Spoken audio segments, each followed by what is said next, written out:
तो दोस्तों, जहां हमने पिछली बार छोड़ा था, वाओ यूहाओ ने अपने इनकेंटेशंस शुरू कर दिए थे। एक ग्रे सोल रिंग, एक सिनिस्टर ऑनरा और एक डाइंग मर्डेम प्रिंसेस जिसकी सोल बस कुछ ही घंटों की मेहमान थी। आज का एपिसोड है उस फ्यूजन का, जो शायद यूहाओ की जिंदगी का सबसे इंपॉर्टेंट और सबसे रिस्की मोमेंट था। यूहो के लो पिच्ड इनकेंटेशंस सी वाटर में गूंजने लगे। उसने अपनी स्पिरिचुअल पावर को जेंटल रखा, फोर्सफुल नहीं। उसने उस डाइंग मरमेड की तरफ वो एनर्जी रिलीज की जो वार्म थी, सॉफ्ट थी, जैसे कोई दोस्त दरवाजा खटखटा रहा हो, तोड़ने नहीं आया। धीरे धीरे उसका पूरा बॉडी गोल्डन हो गया। उसके पैरों के नीचे एक ईथरल हेक्साग्राम अरे एपियर हुआ। इनकेंटेशंस का रिदम तेज होने लगा और उस आइस जेड बेड पर लेटी मरमेड की बॉडी से धीरे धीरे गोल्डन स्ट्रीक्स ऑफ लाइट निकलने लगी। ये उसकी सोल एनर्जी थी, उसकी बची खुची लाइफ का आखिरी हिस्सा। सी प्रिंसेस ने अपनी बड़ी बेटी का हाथ इतनी जोर से पकड़ा कि उसकी उंगलियां सफेद हो गईं।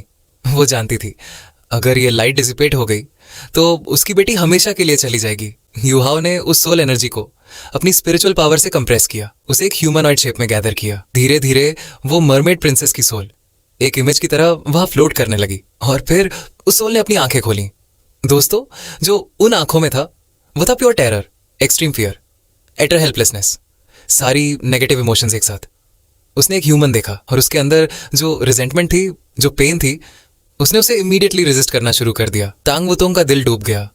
वो जानती थी यही होगा। मरमेड की सोल ने पुश किया, तोड़ने की कोशिश की। यूहाओ का हेक्साग्राम अरे क्रैक होने लगा।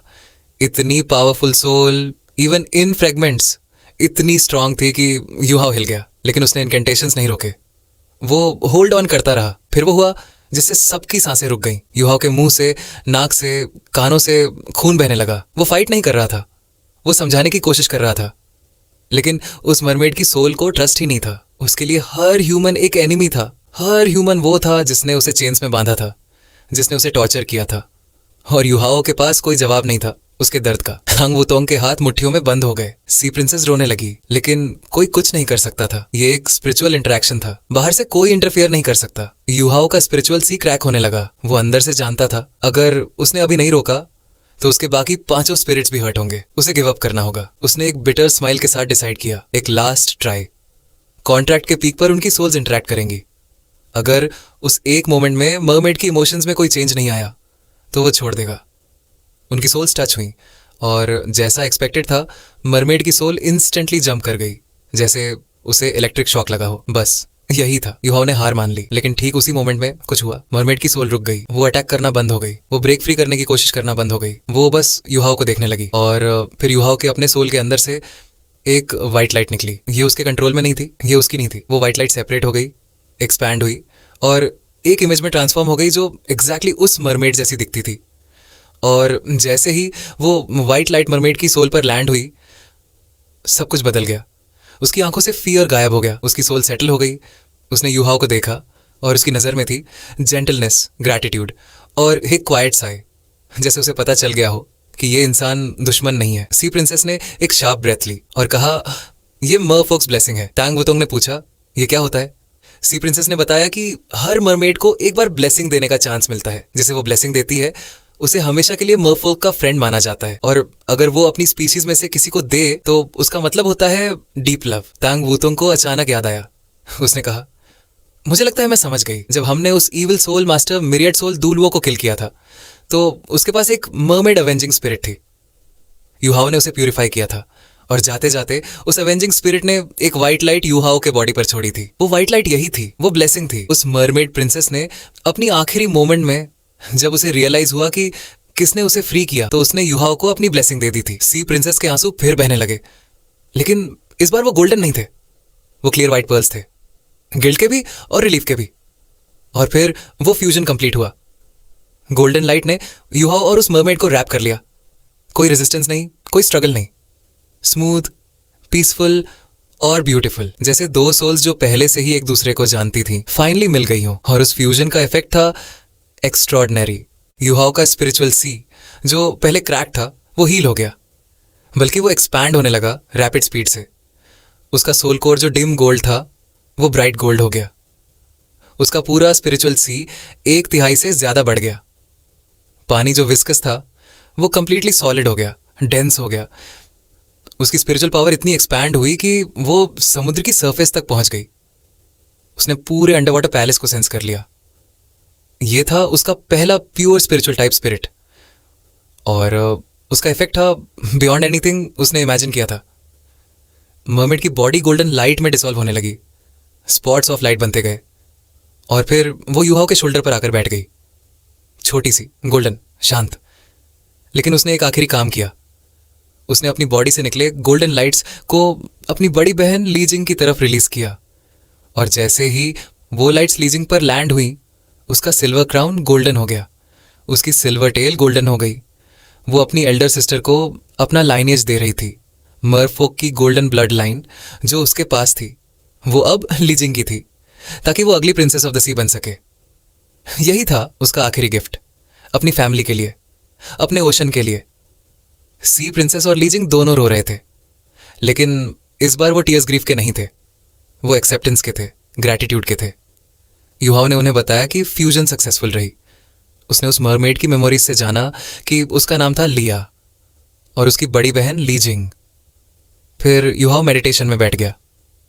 उसे उस इनॉर्मस स्पिरिचुअल एक्सपेंशन को डाइजेस्ट करना था। लिया की soul core level spiritual power ने लिटरली उसके स्पिरिचुअल सी को रीशेप कर दिया था। स्नो एम्प्रेस बाहर आई और सी प्रिंसेस से बात करने लगी। सी प्रिंसेस ने पूछा, आखिर इस लड़के में ऐसा क्या है?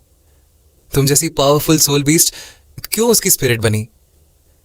स्नो एम्प्रेस ने एक स्माइल के साथ कहा, अगर मैं गेस करूं तो वो एक मैन ऑफ डेस्टिनी है।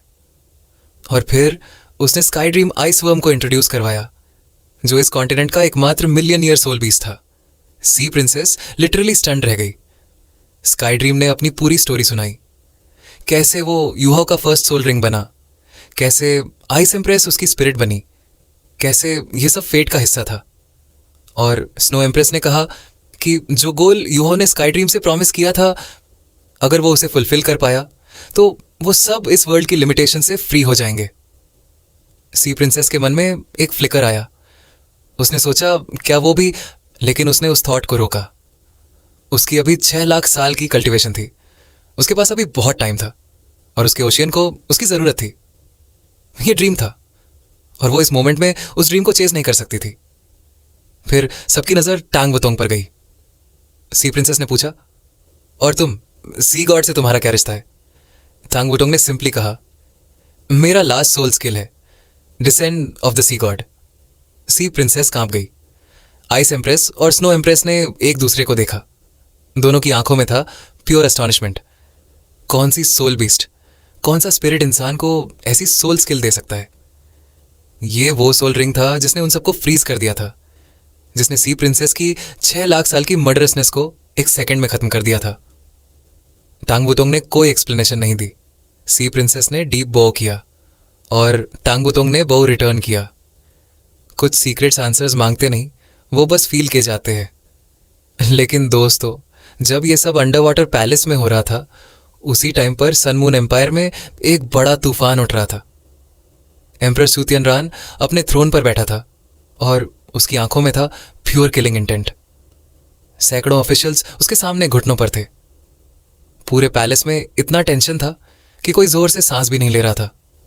शू तियानरान ने कहा, कुछ ही दिनों में मिंगडाओ माउंटेन रेंज का सोल फॉर्मेशन डिस्ट्रॉयड हो गया। ओक सिटी और ईस्टर्न सन सिटी अटैक और लूट हो गए। हमारे सारे aerial surveillance soul tools wipe हो गए, और हमें अभी तक नहीं पता कि वो कौन है, कितने हैं और कहाँ गए। मिलिट्री चीफ ने अपनी बेस्ट थ्योरी दी, शायद स्टारलू एम्पायर ने किया। शू तियानरान ने चीखते हुए कहा, प्रूफ कहाँ है? वो आए कहाँ से, गए कहाँ? जैसे हवा में समा गए। मिलिट्री चीफ के पास कोई जवाब नहीं था। चीफ मिनिस्टर ने कहा, अभी गुस्से का टाइम नहीं है, पहले उन्हें फाइंड करो, फिर डिस्ट्रॉय करो।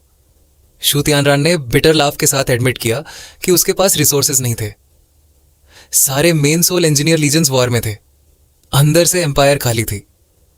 जिसने भी यह अटैक प्लान किया था, उसने परफेक्ट टाइमिंग चूज की थी। दोस्तों, ये थे टांग सेट के श्रेक 7 मॉन्स्टर्स और हुओ युहाओ का वो इनविजिबल हैंड जो सन मून एम्पायर के अंदर तबाही मचा रहा था बिना कोई ट्रेस छोड़े। और शू तियानरान, जो इस कॉन्टिनेंट का सबसे पावरफुल एम्परर था, वो नाइटमेयर्स देख रहा था। बड़ी गेम शुरू हो गई थी। एक साइड पर था युहाओ, जो अभी मेडिटेट कर रहा था एक नई स्पिरिट के साथ, एक नई पावर के साथ। दूसरी साइड पर था एक एम्पायर जो क्रैक्स दिखाने लगी थी, और बीच में थी वो वॉर जो आने वाले एपिसोड्स में और भी इंटेंस होने वाली थी। तो दोस्तों, लिया ऑफिशियली युहाओ की सिक्स्थ स्पिरिट बन गई, उसका स्पिरिचुअल सी ट्रांसफॉर्म हो गया और सन मून एम्पायर में पैनिक शुरू हो गई। आगे क्या होगा? युहाओ मेडिटेशन से उठेगा तो उसकी नई पावर्स क्या होंगी, और सी प्रिंसेस का क्या रोल होगा आने वाले वॉर में? अगर ये वीडियो अच्छी लगी तो लाइक करो, सब्सक्राइब करो यार।